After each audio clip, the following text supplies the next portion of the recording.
Bom, pessoal, então na última aula a gente falou sobre esses elementos, né, de organizar o orçamento, investir em educação, economizar, investir por longo prazo.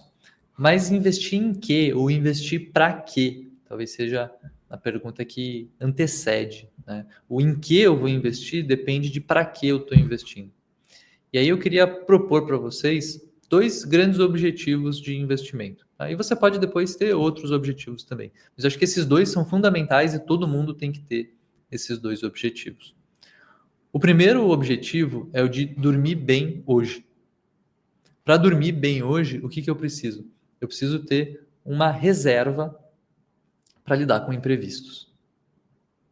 Tá? O que é essa reserva para lidar com imprevistos? É um dinheiro que está aplicado, que está rendendo, mas que está em aplicações onde eu consigo tirar ele a qualquer momento que eu precise, para poder lidar com a emergência. Então, se furou o pneu do carro, se eu precisei ir no dentista fazer um implante de última hora, se qualquer coisa da vida acontece que você precisa ter um desembolso, esse é um dinheiro que você quer que tenha, que esteja disponível, que você possa acessar ele para lidar com esses imprevistos, tá bom?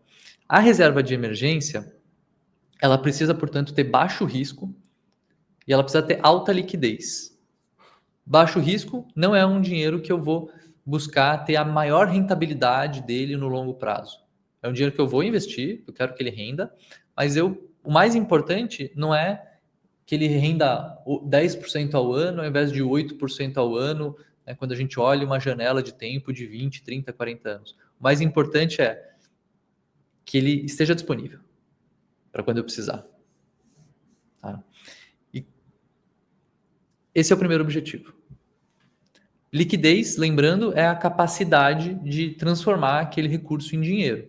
Né? Então aqui eu quero um investimento que eu possa, na mesma hora, no mesmo dia, baixar ele para minha conta para pagar alguma conta que eventualmente precise.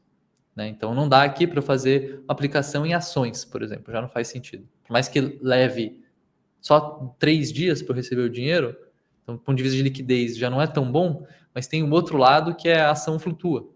Então ela não tem baixo risco e tem uma liquidez ok, mas podia ser melhor. Já não cabe aqui. Tá? O segundo objetivo, qual que é?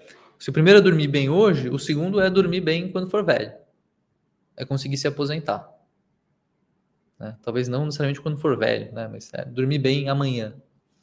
Viver bem na aposentadoria. Criar patrimônio para viver bem na aposentadoria, para não precisar trabalhar e para não depender só do INSS, talvez. Né? Para você ter a sua própria aposentadoria. Aqui a gente está olhando para um horizonte de tempo muito maior. A gente está olhando para longo prazo. Aqui, a rentabilidade no longo prazo faz diferença. Aqui, o tempo investido faz diferença. Né? Os custos desse investimento também fazem diferença. Tá? Então, aqui a gente quer procurar um ativo que renda bastante no longo prazo, ele pode até ter alguma flutuação, né, no ano a ano, mas que quando eu olho para a minha jornada ali de 20, 30, 40 anos trabalhando, eu quero pegar o ativo que melhor rende. Né? Beleza. Que tipo de investimento faz sentido para olhar, para dormir bem hoje? Né? Então, esse investimento que a gente chama de reserva de emergência ou colchão de liquidez, né? Essa é a reserva para a gente lidar com os imprevistos. A gente precisa ter em algo que seja muito acessível. Né?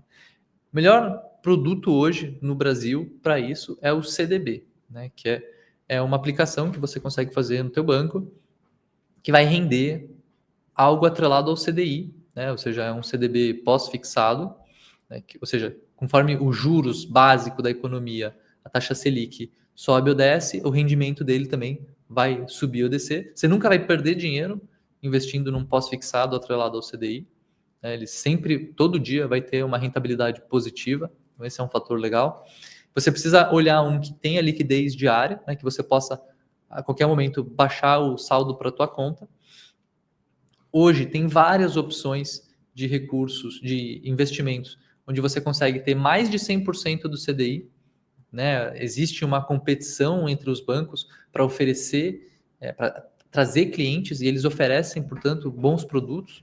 Então você consegue, no Mercado Pago, por exemplo, investir a 105, 107 do CDI, você consegue no C6 investir a 104, isso com uma boa liquidez, né? Assim, você pede o dinheiro e está na conta. No Mercado Pago, hoje, a gente está gravando em março de 2025, é a conta corrente onde você deixa o dinheiro lá e ela rende mais, que eu saiba, que está rendendo 105 do CDI. Tá? Mas ele também tem uma aplicaçãozinha que você pode fazer que rende 107, o C6 tem aplicação que rende 104, o PicPay já foi muito bom, já rendeu 120 do CDI, hoje está rendendo 102. Você pode olhar a caixinha do Nubank, no mínimo pega alguma coisa que te renda 100% do CDI. Tá? Menos do que isso não faz sentido. E que tenha liquidez diária, né? Que você possa pedir o dinheiro e ele no mesmo dia está na sua conta. Quanto que eu preciso colocar numa caixinha, numa reserva de emergência, né? Aqui a regra é pensar quanto que você gasta todo mês. Se você já fez sua lição de casa e o trabalho de mapear todas as suas rendas e todos os seus gastos, você já sabe exatamente quanto que você gasta no mês a mês. E a tua reserva tem que ser proporcional ao quanto você gasta. Uma pessoa que gasta 5 mil por mês, tem 5 mil de reserva, só tem um mês de sobrevida ali. Já outro que gasta 5 mil, mas tem 20 mil de reserva, né? Ou outro que gasta 20 mil por mês, tem os mesmos 5 mil de reserva, não tem nem um mês. Tá um horror. Essa pessoa precisa ter uma reserva muito maior. Quanto maior os teus gastos, mais você tem que ter de reserva, porque você está comprando tempo, né? Qual que é o ideal aqui? O pessoal fala muito né, na literatura, desde 3 meses a 6 meses, a 12, né, ou seja, o equivalente a os seus gastos de 3, 6 ou 12 meses. Se você é muito conservador, né, ou seja, talvez se você já é mais velho, se você tem pessoas que dependem de você, tem filhos, talvez você queira puxar isso para um número mais alto, né, 12, 18, 24 meses. Se você é mais vida louca, né? Se você compra mais risco, talvez você fique com uma reserva menor. Né? O que eu acho que faz muito sentido? Eu penso aqui na minha estabilidade no emprego. Se eu sou concursado, eu não posso ser demitido, né? Eu não preciso ter uma reserva muito grande, porque eu tenho uma certeza no pagamento do meu salário. Então eu posso ter uma reserva de 3, 6 meses. Já é o bastante para mim. Se eu trabalho numa empresa grande, que vai muito bem, e eu estou muito bem posicionado nessa empresa, algo entre 6 e 12 meses, talvez uns 9 meses, faz sentido. Poxa, se eu estou empreendendo, se eu estou trabalhando numa startup, se eu sou autônomo, poxa, o meu negócio varia mais, né? Eu tenho mais insegurança atrelado ao negócio. Então, faz sentido eu ter uma reserva maior. Talvez 12, 15, 18 meses. Né? Como é que eu faço essa conta? Vê o quanto que você gasta no mês. Pô, eu gasto 10 mil reais por mês. Legal. Quero ter 12 meses de reserva? Preciso ter 120 mil reais de reserva. 120 mil reais aplicado em CDB, que renda pelo menos 100% CDI, que tem a liquidez diária. Tá bom? Na próxima aula a gente vai falar sobre como investir para o objetivo de viver bem na aposentadoria. Até lá.